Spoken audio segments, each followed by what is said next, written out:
During this period, the young Abu Hanifa had neither incentive nor opportunity to acquire education. As with most children, he had memorized the Quran at an early age, but did not pursue religious knowledge. Rather, following in his father's footsteps, he took to being a businessman. Setting up a silk weaving factory, his energy and intelligence were to develop his business into a prosperous enterprise. Then, in the year 95 Hijri, Hajjaj died, and was followed a year later by the Caliph Walid. Walid's successor was Sulaiman bin Abdul Malik, and unbeknown to the young Abu Hanifa, the new Caliph's reign would dramatically change the focus of his life. During the time of the Caliph Sulaiman, religious learning grew and began to flourish with new centers of learning. It was during this time that Abu Hanifa felt an urge to acquire knowledge. A case of mistaken identity was to prove to be the catalyst in his newfound quest for knowledge. One day, Abu Hanifa passed by the house of Sha'bi, a famous Imam of Kufa at the time. The Imam mistook Abu Hanifa for one of his students and called him into his house. "Where are you going, young man?" "I'm visiting a merchant." "I mean to ask, whose classes do you attend?" "Nobody's." I see signs of intelligence in you. You ought to sit in the company of learned men. It was a brief conversation, yet its implications were immense. The words of the Imam struck a chord with Abu Hanifa, who was to begin a monumental journey on the road of knowledge. A journey which many would embark upon, but few would complete. Iraq had become a center of knowledge, and there was no shortage of teachers for Abu Hanifa. It was in the year 102 Hijri that Abu Hanifa began to study with Hamad ibn Sulaiman, a well-known sheikh of Islamic jurisprudence at the time. Hamad had grown up in Iraq and had studied with the leading authorities of the day, such as Ibrahim an-Nakhai and Sha'bi. Both of these authorities had studied with teachers who drew their knowledge from the companions Abdullah ibn Masud and Ali ibn Abi Talib, may Allah be pleased with them. Hamad had heard traditions from the Prophet's personal attendant, Anas bin Malik, may Allah be pleased with him. While a young man, Abu Hanifa also had the honor of meeting several companions of Allah's Apostle, may the peace and blessings of Allah be upon him.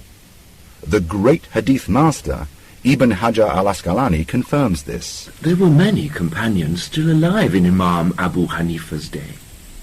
In 80 Hijri, when he was born in Kufa, one of the companions, Abdullah bin Ali Aufa, who died in 82 Hijri, or perhaps later, was living in the city.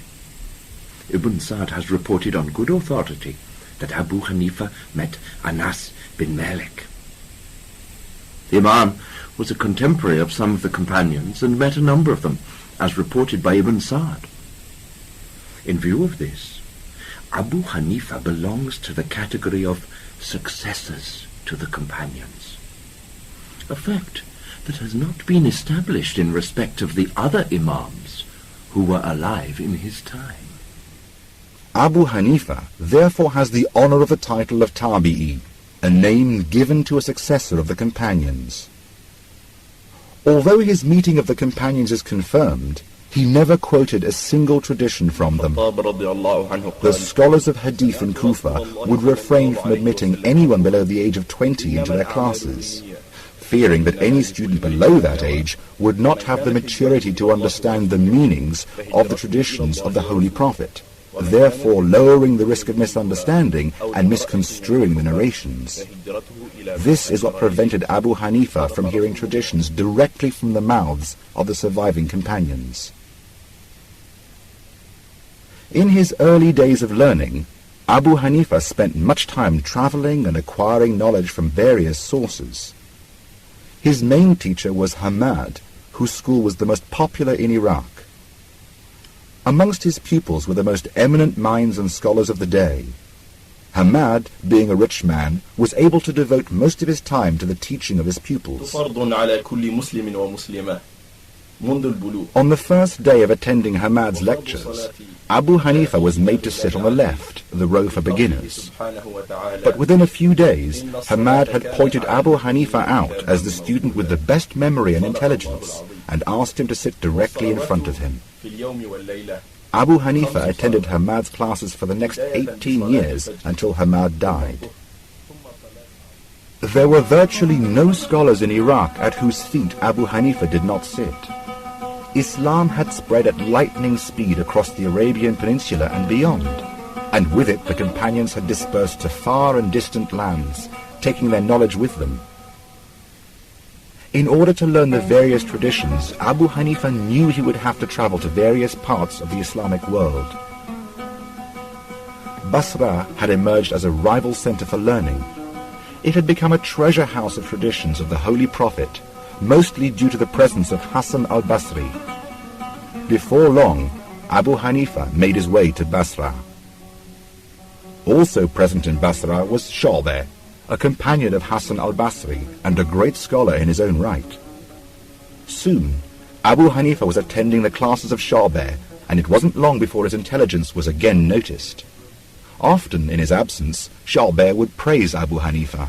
Just as I know the sun is bright, I know for certain that learning and Abu Hanifa are doubles of each other. Abu Hanifa's intelligence and quick understanding were becoming renowned. Yahya bin Mu'in, one of the teachers of Imam Bukhari, observed, "It is enough for me to know that Shu'bah permitted him to teach hadith and narration. Shu'bah, after all, was Shu'bah."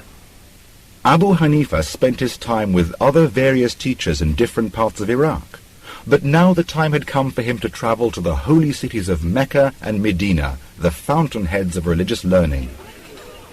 Mecca was a city bulging with masters of the prophetic tradition who had had access to the companions. The birthplace of Islam and home to the Kaaba, it had numerous visitors, being both a center of knowledge and a bustling trade city. The most popular and respected school in Mecca was that of Atta bin Abi Rabah. Soon Abu Hanifa was attending his lectures, and it wasn't long before Atta would order room to be made for Abu Hanifa at the front of the class whenever he attended. His keen intellect had once again made an impression, and Atta realized that he indeed had before him a most brilliant student. Also in Mecca at the time was Ikrimah, the pupil of the great companion Abdullah ibn Abbas, may Allah be pleased with him. Ikrimah had also learnt Islamic knowledge from other companions such as Ali ibn Abi Talib and Abu Huraira. Soon, Abu Hanifa was attending his classes and excelling as he always did. Medina was a treasure house of hadith and the Prophet's home in his last days as well as his resting place. When Abu Hanifa arrived in Medina, two of the main sources of knowledge and rulings were Sulayman and Salim bin Abdullah. Sulayman had been a servant of the Prophet's wife Maimuna, and Salim was the grandson of Umar ibn al-Khattab. Abu Hanifa attended both classes and sat and learnt traditions from them. He was to travel many times to Mecca and Medina. On each occasion he would sit with his teachers and learn traditions. While in Medina he sat with Imam Malik and attended his lectures. Although Imam Malik was 13 years his junior, Abu Hanifa would sit and listen to traditions from him. On one occasion, the great scholar Abdullah bin Mubarak was sitting with Imam Malik when an older man entered. Imam Malik hastened him to sit beside him and received him with great honor and respect. After he had left, Imam Malik turned to Abdullah. Do you know who this man was? He was Abu Hanifa of Iraq, who, if he wanted to, could prove this pillar to have been made of gold. Abu Hanifa's reputation was spreading fast, yet all was not good. Many scholars of this period, without meeting Abu Hanifa, were led to believe that he relied upon his own reasoning and analogy rather than the prophetic hadith in solving legal problems. On one visit to Medina, Abu Hanifa met Imam Bakir, a member of the family of the Prophet of Allah, may the peace and blessings of Allah be upon him. Imam Bakir held a similar opinion of Abu Hanifa. So you are the one who contradicts the tradition of my grandfather on the basis of analogy? God forbid! Who dare contradict hadith? After you resume your seat, sir, I shall explain my position.